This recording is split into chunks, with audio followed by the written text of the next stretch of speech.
folks, here we are with News with the Cruise number 3 podcast. Today I have my good friend Mr. Garrett Dearing here with me at the Bluegrass Acre, along with my cohort, Mr. Derwin and Hinson. Let's get scary though. Garrett's a good friend of mine from up home and up in Glasgow, and told him that I wanted to have him on the show, and so we came over to Derwin's to set everything up and make it look pretty. And so I asked Derwin, I said, what do you want to do? You want to ask him some questions or something? He said, well, I've got my clipboard here if I want to. And I said, well, he's here for moral support. Interrogation. That will keep you boys straight. All right. Well, let's talk a little bit here about so tell them how we met. Oh gosh, so man, it's probably been 10 years ago. You and I were in middle school. I think it was. Yeah. Yeah, I remember 7th grade, 7th, yeah, it 8th was. grade. Yeah, I was sitting in music class one day, and then in walked this redneck with a banjo case. I'm like, who is this kid?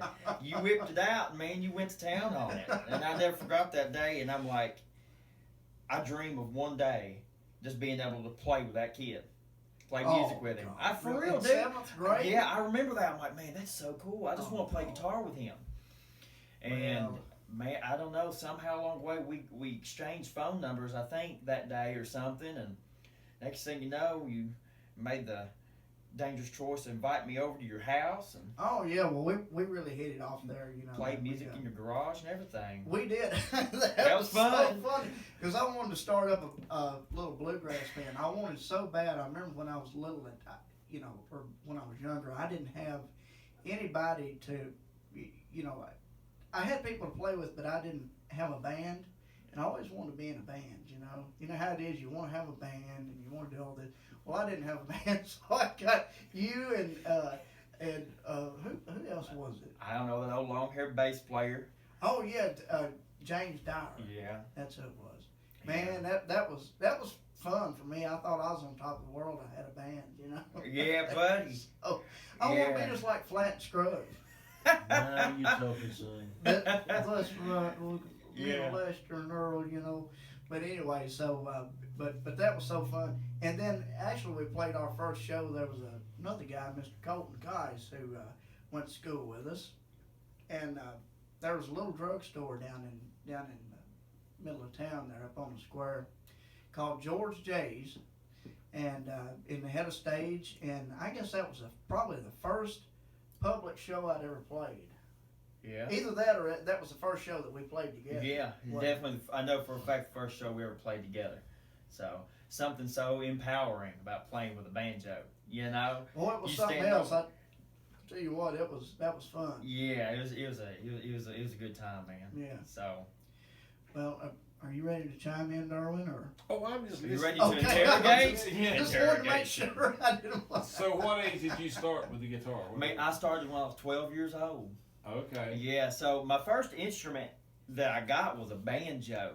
My mom and dad for Christmas one year got me a banjo. I was probably 10 years old. Mom, Dad, if you watch this, I'm sorry. I hated the banjo. I was really mad. I was really started off on the wrong foot. Mad. I'm like, dude, who gets a kid a banjo? Like, this thing sounds horrible. Well, but, that delivers, Yeah. So I talked my mom into to get me a flat top guitar, and that just kind of took off. And then here I am 11 years later, still playing, and now making music for money. For me. Yeah. Yeah. Yeah. So it's been an interesting journey to get to where I'm at today. But well, that's cool. So what is it that you do, like when you were starting up? So I know you got into songwriting. You were writing songs, and so what kind of music were you into? Growing up, besides bluegrass, Growing up, that was your first and foremost, I know. Yeah, I always dreamed of, being one of those killer flat top pickers and stuff like that. And then I realized, I'm like, wait a minute, I don't even understand how this works right now. So I got frustrated with it. I'm like, dude, I ain't gonna try to pursue that. But you learn over time. Everything takes time to grow a craft or whatever. Yeah. But I mean, man, I guess my makeup in music. I mean, it's bluegrass and Mhm. the old country music and old sure. gospel albums. Yeah. Man, I remember growing up and we'd have, the old 8-track cassette tapes. Oh, Pop them in the truck.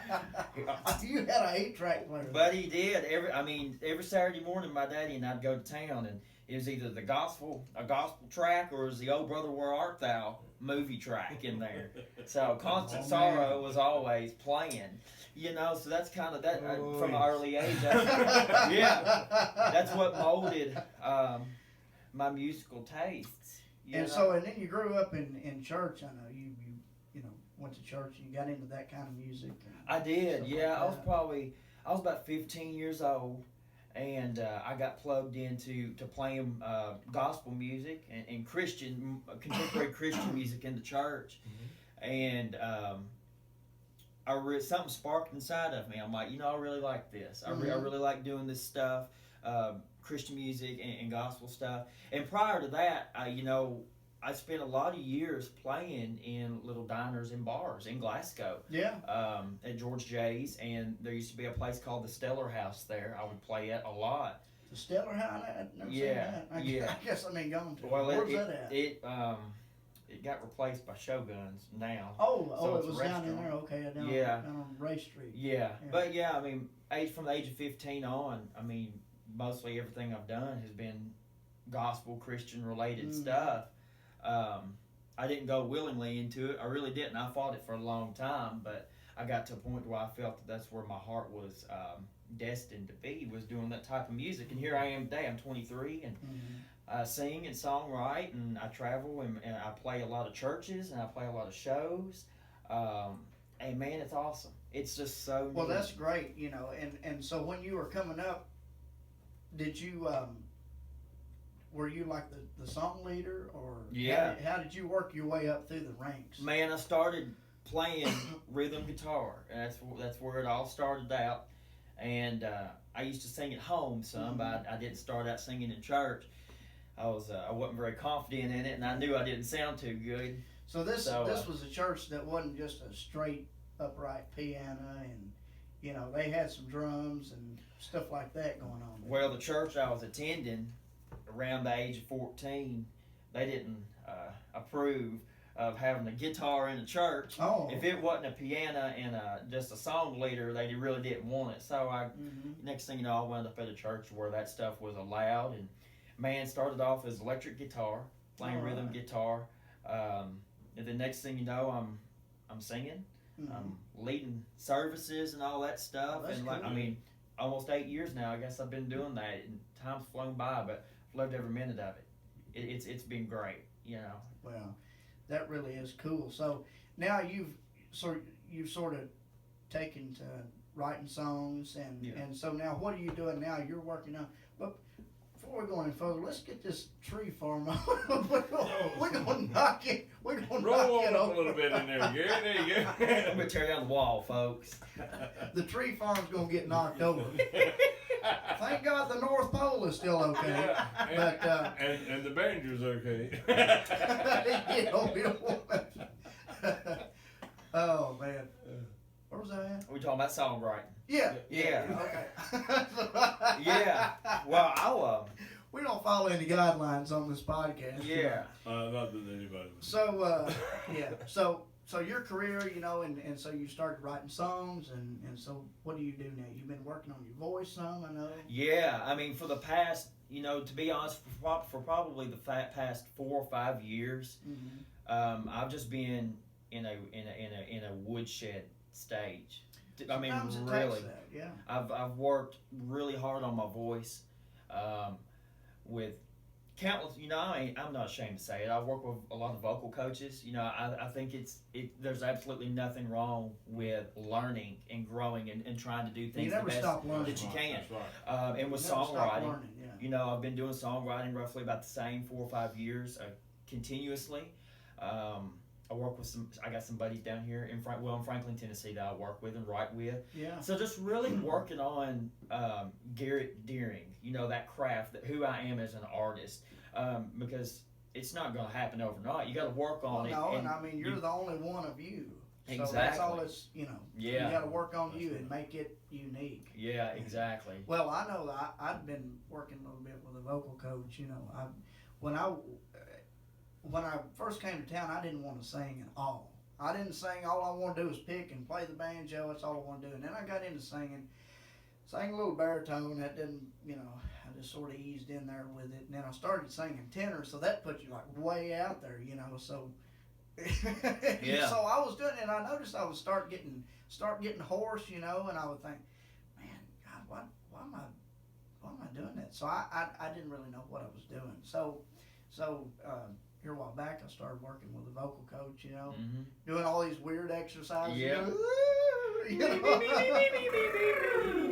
But anyway, it's really helped. I really have enjoyed it, and it's helped me out a lot. And so, Well, I think you've always sounded great, but I've been. That's good. Yeah.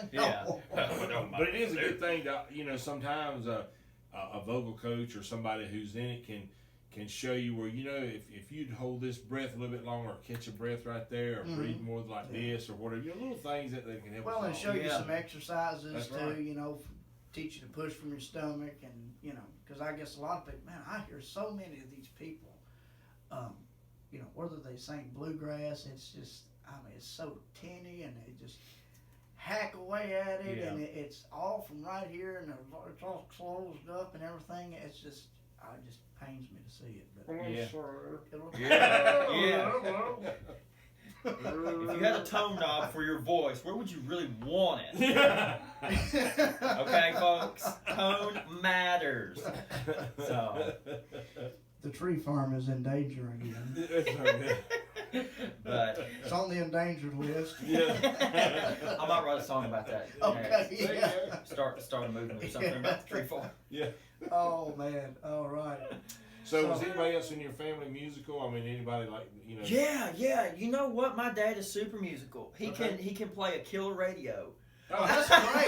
Yeah, boy. And he would tell you that. Takes the ear to really dial He's that thing in. great. Oh, I tell people like that. Oh, we need a whole lot more of you. That's right. Yeah. No, my So dad, nobody else. my father, bless him, he's not musically inclined at all. Right. Now, my mom, when she was really little, her and her two sisters would travel and sing gospel concerts in churches. So they had like their own little gospel trio that they done. I didn't So that know was really Your neat. mom? Yeah, Your my mom was mama a did, dude. Sure enough, my mom did. And then from there, there's not really anybody else in the family that's musical. So it's like, my two siblings, they're older, and neither one of them are musical. And it just, here I am, popped out, bam. Now this is what I do. I didn't know that. I didn't know that about Yeah, it's your mom. crazy. I didn't know she was a Yeah, singer. man. Yeah. So that's definitely got to be who I got it from. Oh yeah. So. Well, Derwin, tell me a little bit. I'm just going to move it on over to you a little bit. Tell me a little bit about your ministries, through singing, and how you got started in that, or what it is that you do. And Well, we grew up with a family band, the Conrad Hinson family, all gospel. We had a syndicated weekly TV program, Mhm. so that was always something to do every 2 weeks back in the the TV station. But then when I moved to Nashville in the 80s, we keep talking about the 80s before you guys was born. God goodness, but back in I didn't bring that up, Derwin. the dinosaur days, when we walked to school uphill both ways, but in the snow. in the snow both Yeah. ways, yeah, in the summertime too. But when I left and went back home, actually did start Derwin Hinson Ministries, and so for the last 24 years we've done mainly churches and theaters, doing all gospel, and now we've kind of moved to where we're still doing some of that, but we're also doing a little more country and a little more bluegrass. We're doing more music, different varieties now. Right, So yeah. kind of moving around. And then the old Santa thing, So Oh well, yeah, the Santa thing really does good for you too. we've had a Yeah. big time with that. Yeah. I do enjoy that. So. Yeah. Tell them that story. I know you told me before about Santa Claus, where it was ho ho ho, and somebody pulled your beard or something, and they changed it around. That Yeah. the kid was wondering where if Santa Claus was real or whatever. And Yeah. Well, they all the time, grabbing my beard, and it's all real, Tell them this ain't no fake belly band either. But yeah, this little fella, I said first time that somebody started me, I said oh. I said and he was dyslexic and turned it around to ho ho ho, and I've been stuck with that ever since. Well, that was quick. Oh, that, that's was, golden. that was spot on. Yeah. Oh man. And so you still travel with the Derwin and Hinson Ministries LLC? Not quite as much now. We're doing some things with some other people that and wherever they want us. If they want a gospel program, we'll do it. But we're doing a few more things with some theaters. And of course, right now we all know everybody's kind of shut down. Nobody knows right now what's going on. Yes, nobody knows. Nobody sees. Nobody knows, not even me. Not even me. Sorry, Merle. Nobody can, knows what's gonna happen. I mean, all we can hope for is this thing is over with soon, and we can all get back to work, and it's knocked so many people out of so much work. Yeah. Anything about all the lighting people, the sound people, the ticket sales, the it trickles on down to everybody. I mean, it trickles down to everybody's affected by it. Everybody's out of the way. Even some of the top bands. Yeah. The top bands are not playing anything, or either they may be starting back up, which is a good sign. But at one point, they was all shut down. Yeah. Yeah. So thank God for things like Facebook and Instagram and YouTube, and everybody can go on and go live and put their stuff out there where everybody can see it. And like News with the Cruise. That's Yeah. well, that's just coincidence. I I mean, hey. didn't get into this because of that, but no. But anyway. And you're a songwriter too, Derwin. Yes, just like Garrett is, and so you've written a lot of songs, and you got some great stuff out there. I enjoy playing your stuff. I appreciate that. I do. Thank you. Tell me a little bit about your songwriting. My songwriting. You know about the process? Your songwriting. My songwriting. You're so right. You know what? Tell me about the process. I'm one of those special people that goes to bed How at do you night. spell process? No. I'm one of those people that goes to bed at night, and Good bit. I have prophetic dreams. The whole song's done when I wake up. I'm totally Yeah. kidding. Totally kidding. No, We're dude. changing his name to Joseph.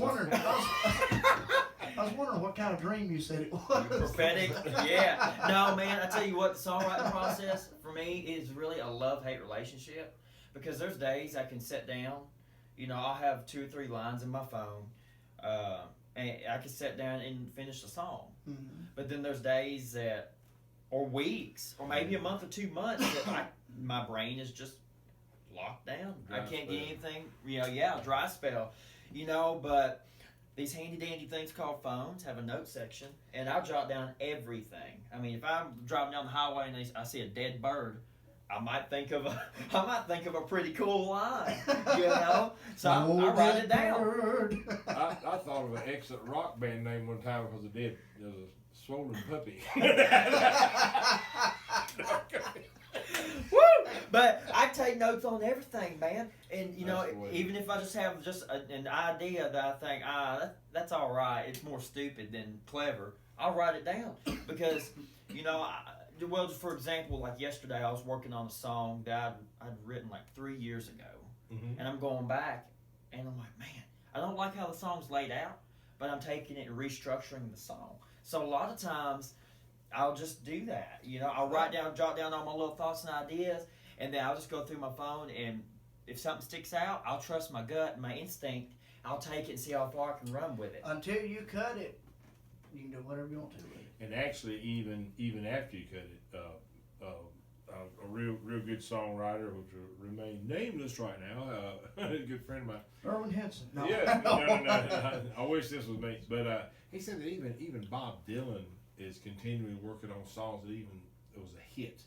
So later he'll write another verse that the live crowd don't get into because they don't know it because he just wrote it because it's something he wanted to he can do what he wants to do. Oh yeah, but I mean I think a lot of people, just like what you just said, if you didn't have that, like a lot of people that see something and say, man, this is garbage, they'll throw it away. Now they'll never have that to restructure or rework on. Exactly. Yeah. So you should save everything. I do. Yeah. Yeah, I mean I go through my bins at home all the time. I'm like, gosh, Why is there 500 papers? And it's just sheets of lyrics I've written 6, 7, 8 years ago, that stuff I thought was junk, but now I go back and I find something. That's right. You know, and so in the songwriting process for me, it's like I used to put boundaries on how I would write. Okay, I'm going to sit down today and I'm going to write only a country song that's about this topic. And you know what? I don't even do that. I do not put any boundaries on my songwriting. You stifle the creativity. Yeah, I'll let it. I picture it like this.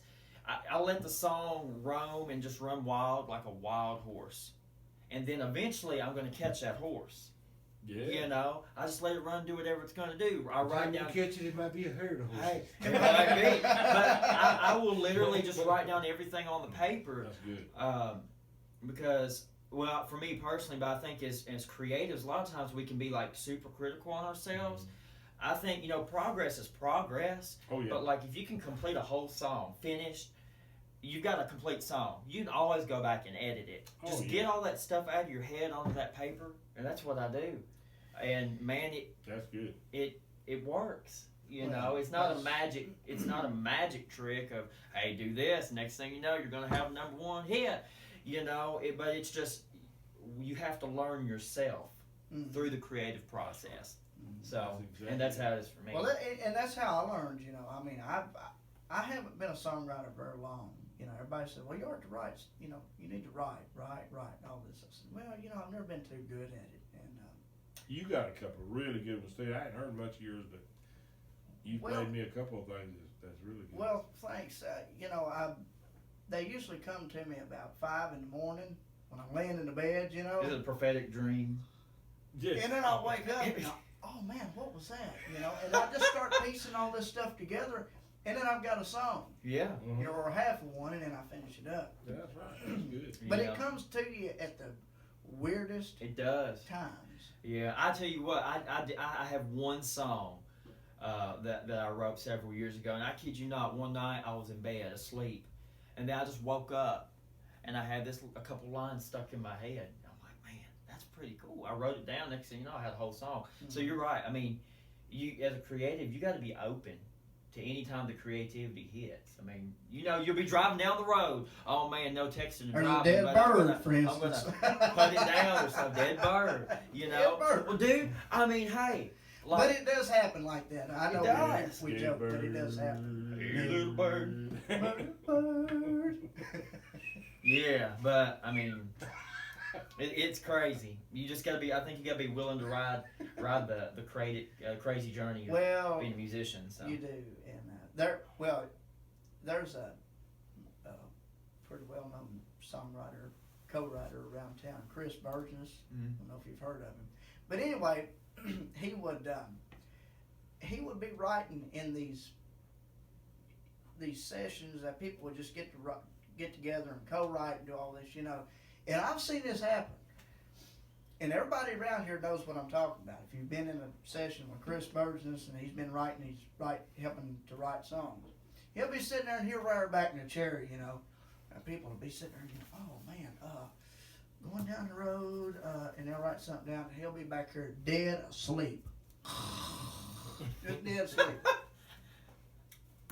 And then he'll wake up and say, da-da-da-da-da, and he'll just tell the rest of the song, some line that they've been thinking about for trying to come up with for 45 minutes. He'll be dead asleep, and out of a dead sleep, he'll come up and say, there's your line. And they'll write it down, it'll be perfect every time. I mean, he's just genius like that. But I always thought that was funny. Yeah. And I did see that happen one time. But I was sitting in a session where people were co-writing, and he was in there helping, and he was, I mean, just dead asleep. And they were trying to come up with this line, man, and he just come out of a dead sleep. It just come straight up and said, oh, here's your line, and it told him. I mean, it just was perfect. So, out of a dead sleep, I don't know, but anyway. So you've got some new songs out. Yeah, man. Tell me a little bit about them now. Within the past 4 weeks, I've put out 2 new singles. So, yeah, it was interesting. I don't know. About 6 weeks ago, I came down here to Nashville. I got some buddies that got a studio, And we all three agreed that they were good songs. Two of the guys, they work for a record label here in town. And they're like, I think these are good songs. I think they're songs that people are going to enjoy. They're relatable. So I'm like, heck, let's just record them and put them out. So, the first one I put out, it's titled Little Bird Blues. It's this, it's a really interesting song. It reminds me of, Was it from the Dead Bird? No, it wasn't about Dead Bird. The Dead Bird. It was not about the Dead Bird.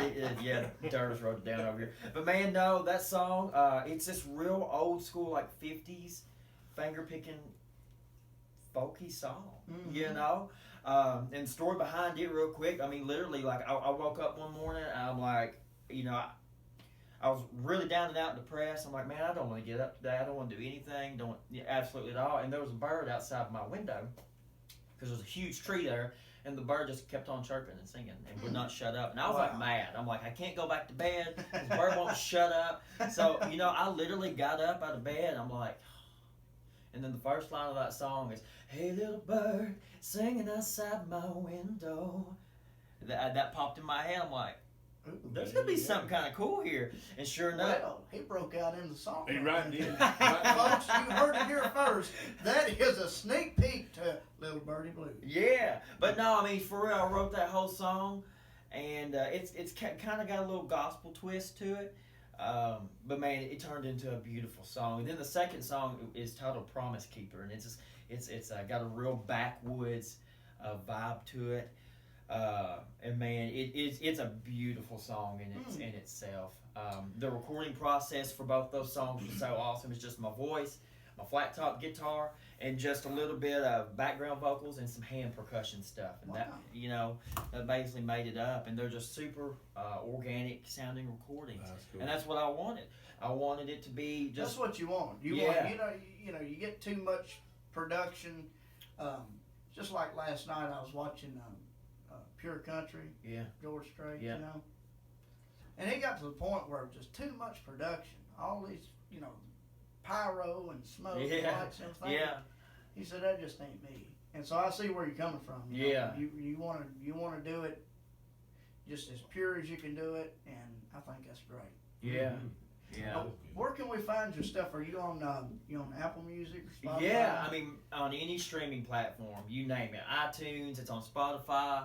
You can go to YouTube. If you don't want to pay for it, just go to YouTube and type in my name. And But you want them to pay for it. yeah, if you want to pay for it, I mean, I greatly appreciate. The Spotify people will thank you. Yeah, every penny that I gain from your purchase. Yes. But yeah, iTunes, Spotify. You can go to YouTube and find it. I mean, just about anywhere. You can go on there, type in Garrett Dearing and Little Bird Blues or Promise Keeper, and it's on there. And that's Right. Dearing as in Dear Garrett. Yeah, Dear Garrett, DEAR. ING. Yes, I'm not very- to be confused with the Banger. Yeah. 2 R's and 2 Dearing. T's. GARRETT. Yeah. DEARING. But I got that on my first try, man. Buddy, you're pretty good. We've only been friends for, 10 years. Well, so you yeah. got your name right. But yeah, so those songs, I'm super proud of those songs. And you know what? And here's my mindset with those songs. I do not care at all if those songs ever wind up on a chart. If they're a number one song, I don't care. I enjoyed the songs. I enjoyed That's the good. process. And that's your stuff, and it's out there. Yeah. Yeah, and if the songs take off and ever do anything cool, you know what? Bonus. That's a bonus for me, man. But I think your priorities have got to be lined up right in this industry. You've got to be able to enjoy the little things of, man, I just wrote a song, or man, I just recorded it and put it out, and that's good enough for me. Like you said, anything else happens, it's a bonus. Well, then so. you've been put on notice. People sees you. I mean, when you put something out there, you cut it and put it out there. It's out there. Yeah. Forever. Yeah. So that's that's a good thing. Good feeling to know that no matter what, all your stuff is always going to be out in the world. Yeah. So that was a great time. Those songs, and it just spurs me on to continue to write and record more. Enjoy the process of it, man. Well, and that's a great thing, and I think that's really inspiring for other people. To know even when you get down, depressed, things, man, this ain't gonna work. Where you just keep going and knowing that, you're gonna make a mark some way or another. Yeah, yeah. And You're right. You're gonna make your mark. So Yeah, it's important to just persevere, you know, and Yeah. follow your dreams. I tell myself that, and other people that are, you know, my age or younger doing music or whatever their dream may be, if you believe in it and that's what you want, you've got to go after it, or you're never going to be satisfied. you've got to go after. I mean, there's a lot of things sometimes that I just, you know, I could just as easily throw my hands up Yeah. and say, man, this ain't gonna work. You know, I'm just done with it. I'm going to whatever. You know, but I've never done that. And I think that I mean I have, but I've never let myself get so discouraged that I quit. Mm-hmm. And you know I've gotten to this point, so something must be working Hey. when you make yourself keep going, just that next step Yeah. each time. Yeah, I look a lot of times at the environment around me, like nature, you know. So, like, I mean, the Grand Canyon, I mean, it used to be a big rock, and just water kept pushing at it. Then eventually you got this big canyon. I mean, and it's just like us in life, you know. If you're determined and you want that to happen, just keep pushing at it. Eventually that door's going to open, you know. Ask and you shall receive. That's and right. That's right. I tell you what. You remember the ice cube story I told you? The ice cube? Yeah, about the ice cube. Yeah, that Remember made me a little uncomfortable, but yeah. I've never had an in-depth conversation about ice cubes till About then. ice cubes, yeah. Well, no. I'm lost. Mama told me a story one time about, you know, if you're in a room and it's nothing but you and a table and an ice cube sitting on the table, and the room is at 0 degrees, and this is a metaphor, of course, and you keep turning the thermostat up by 1 degree each time, wanting the ice to melt, and you get to 31 degrees and you give up and quit. You know, if you just went one more step, well, it would have melted. But, you know, that's just sort of an analogy. Yeah. I mean, I know it's crazy, No, but it's pretty cool. Yeah, that's but a it good is an one. analogy to life. Yeah, you know, it's funny you brought You that just up. gotta go one more step because you don't know what's beyond that. Yeah, I had a fortune cookie today, and I pulled out that little fancy slip of paper, and that's what it talked about. You know, a lot of times we stop before. You can't stop because you won't never know. Yeah, we stop, and then I mean, all it takes is that one more step for a breakthrough. You just gotta believe, man. Keep pushing through. That's right, and I think that's you know, I think that's a good thing that people need to know. You know, Yeah. and at least need to hear again. You know, if they hadn't heard it. Persevere. Persevere. Yeah, and then you'll wind up exactly like Kelsey Cruz. I mean, you have your own podcast show. News with the crew. Dude. You'll wind up exactly like me. I mean, just making Killer money. tens of dollars. Tens of dollars. Yeah, I mean, it's Scary. living the life of Raleigh, I'm telling you what. It's- Yeah. High and mighty life, buddy. Tens of dollars. Yeah. Yeah. Well, hey, man, it's been good having you on the show. I appreciate it. Yeah, buddy. It's been fun hanging out with you doing this, Yeah, man. man. And thanks, And Derwin. you, for Derwin? being Oh, you too, being man. my Good to meet you. Yeah. cohort. Yeah. All right. He's called me worse. All right. Thank y'all.